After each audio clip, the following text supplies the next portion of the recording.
आज की कहानी है अंधेरा।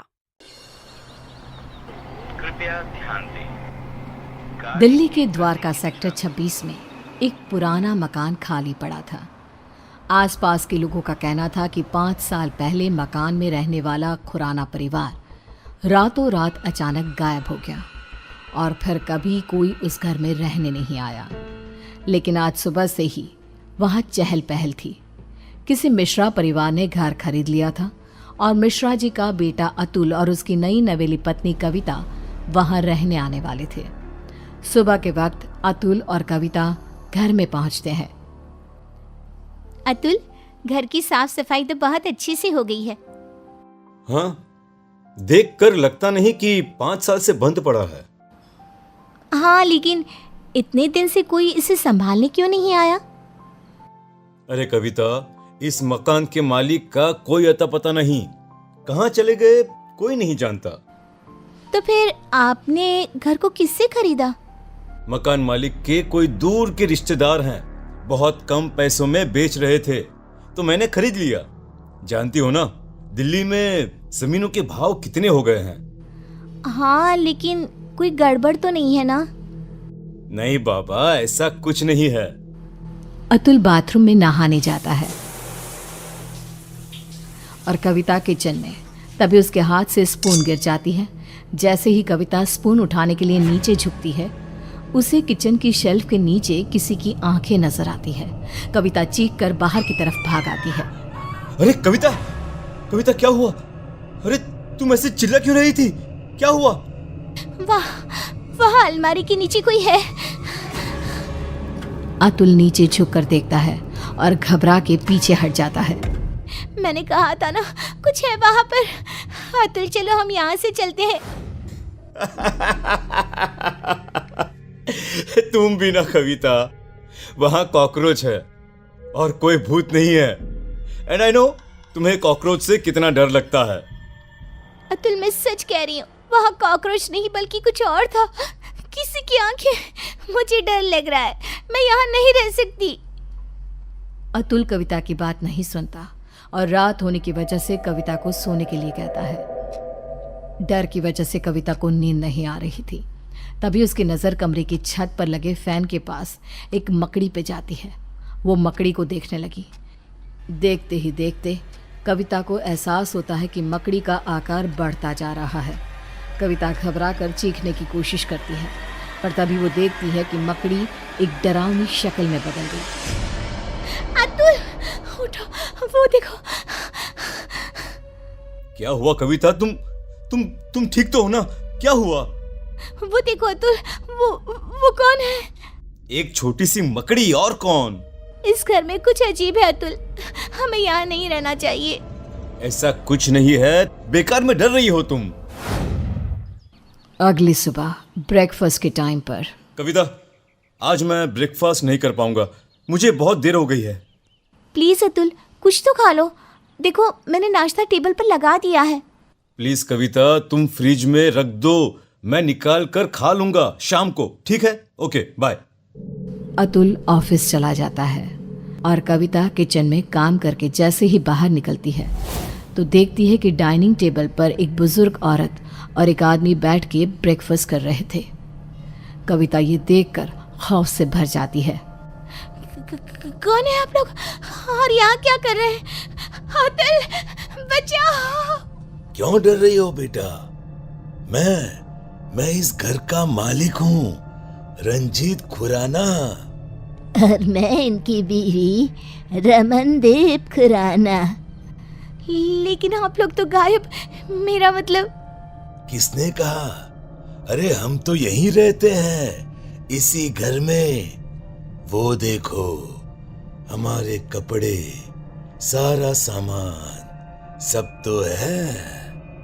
लेकिन बेटा, जब से तुम आई हो ना, हम बड़े खुश हैं। अकेले पड़ गए थे ना। कविता ने चारों तरफ देखा और वो हैरान रह गई कि घर में खुराना और उसकी बीवी के कपड़े और सामान नजर आ रहा था। कविता घबराहट की वजह से दरवाजे की तरफ बढ़ती है ताकि वहां से बाहर जा सके। तभी एक यंग औरत उसके सामने आ जाती है। कहाँ जा रही हो? मेरे मम्मी पापा ने कहा ना कि वो अकेले हैं, उनका ख्याल कौन रखेगा। कौन है आप सब? कौन है? जाने दीजिए मुझे। मैं इनकी बेटी हूँ ना, क्या करूँ, मैं तो मरने के बाद इनका ख्याल रख नहीं सकती। अब तुम्हें ही ये काम करना होगा ना। हेल्प, कोई बचाओ मुझे। कविता भागती है और अपने कमरे में जाकर एक कोने में बैठ जाती है। पूरा दिन वो एक जगह बैठी रहती है। शाम को 5 बजे अतुल घर आता है और कविता को ऐसी हालत में देखकर परेशान हो जाता है। क्या बात है?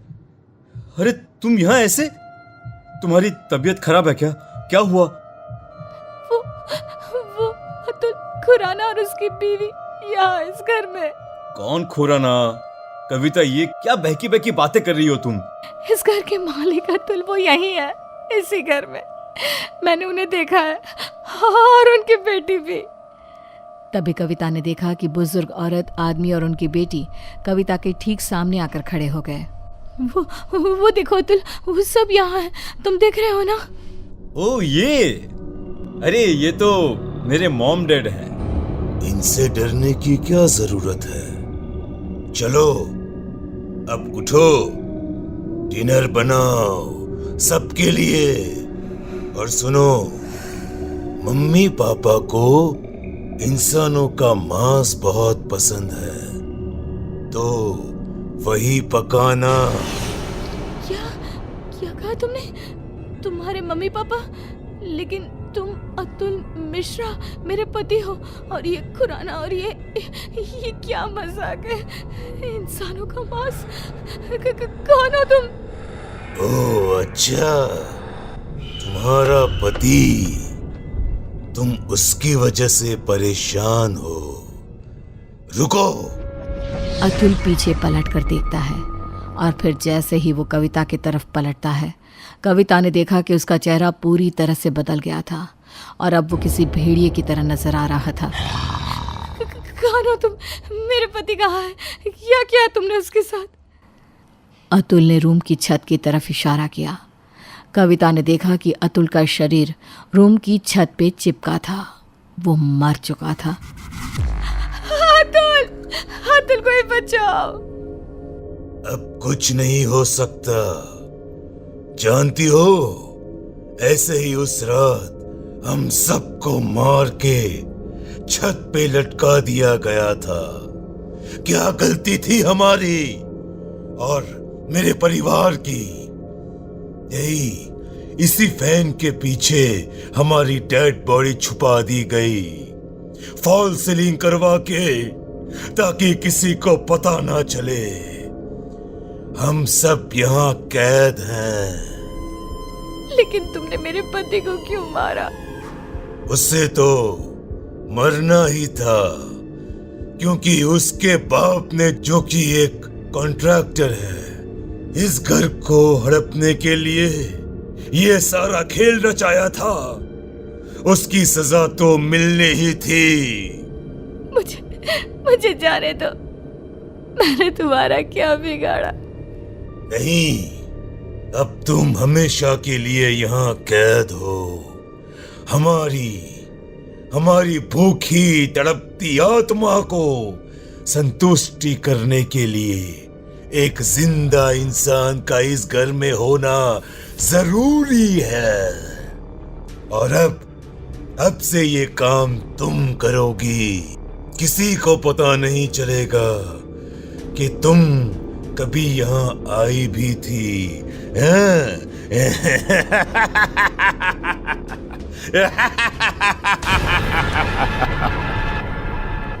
उसके बाद सेक्टर 26 में एक खबर और फैल गई कि खुराना के मकान में रहने आए अतुल और कविता भी अचानक से गायब हो गए।